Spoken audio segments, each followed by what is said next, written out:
Just a few months ago, the idea that a new type of AI could just completely wipe out the software industry, well, that was a hot take you'd find buried on Reddit. But today, it's a question that is literally shaking the foundations of the stock market. We're not talking about some far-off sci-fi future. We're talking about a financial panic that's happening right now. So the big question is this the end of software as we know it? Or is it the beginning of something totally new? Let's get into it. Okay, take a good look at this number, $285 billion. It is a staggering amount of money, right?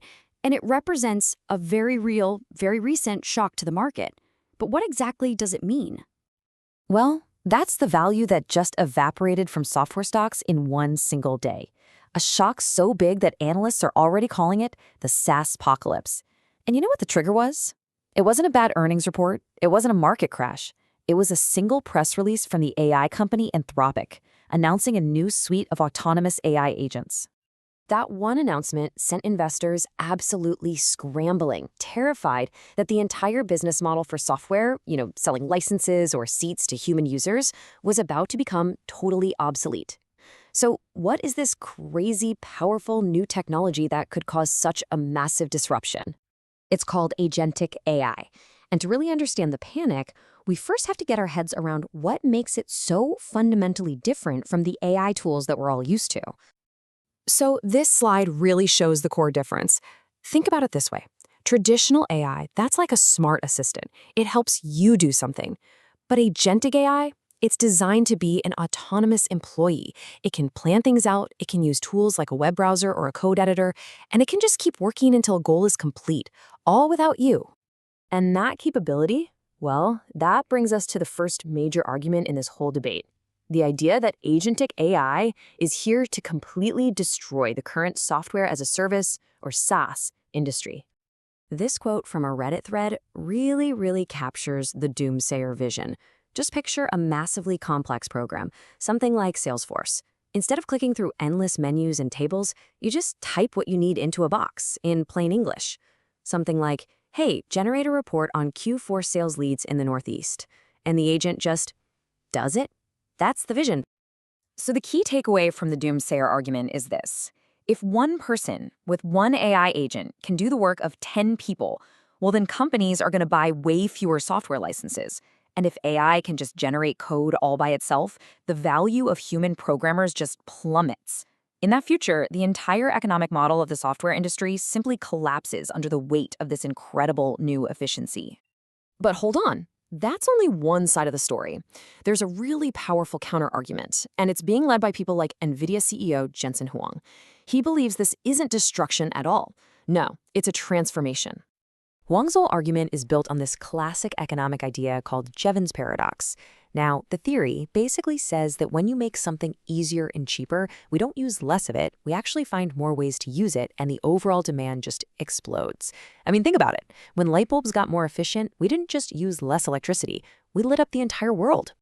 And this quote right here, this is Huang's vision. He doesn't see AI replacing engineers. He sees AI freeing them from the boring, tedious task of writing syntax, the code itself, so that they can focus on a much higher purpose: innovation, creativity, and solving problems that we haven't even thought of yet. So in this model, every single employee at a company becomes the manager of a massive fleet of AI agents. Instead of destroying the demand for software, this vision multiplies it by an insane amount. You don't get rid of software seats. You now need millions of them for your new AI workforce, plus all the computing power to actually run them. Okay, so we have two completely opposite futures here. Total destruction on one side and explosive growth on the other. But somewhere between all the hype and all the panic lies the messy reality of where this technology actually is today. Yeah, the skeptics point to some very real-world problems. For one, most companies' data is a complete and total mess, which AI can't just magically understand. Then, giving an AI agent autonomous access to the internet, that creates huge security risks. And then there's the danger of what people are calling vibe coding, just letting an AI build software without any human oversight, which could result in a shaky, unmaintainable product. So to solve these problems, the industry is already moving toward a middle ground. It's this human-on-the-loop model. In this setup, the human isn't the coder anymore. They're the architect. They set the high-level goals, and the agent does all the grunt work. Then, the human comes back in and acts like an air traffic controller, monitoring these autonomous systems and making sure the final product is actually safe and reliable.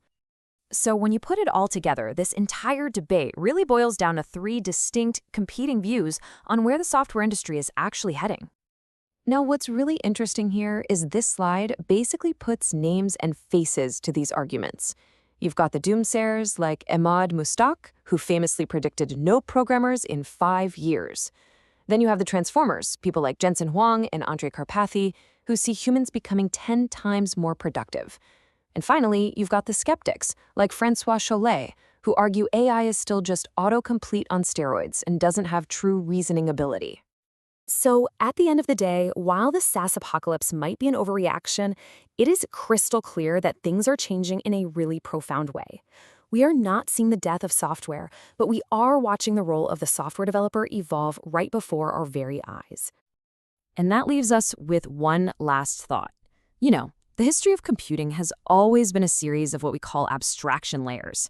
We went from punch cards to assembly language to high-level code. Well, agentic AI is very likely the next great abstraction. Programming is evolving from the act of just writing syntax to the art of defining intent. So the question really isn't whether the industry will survive, but what it's going to become in this new era.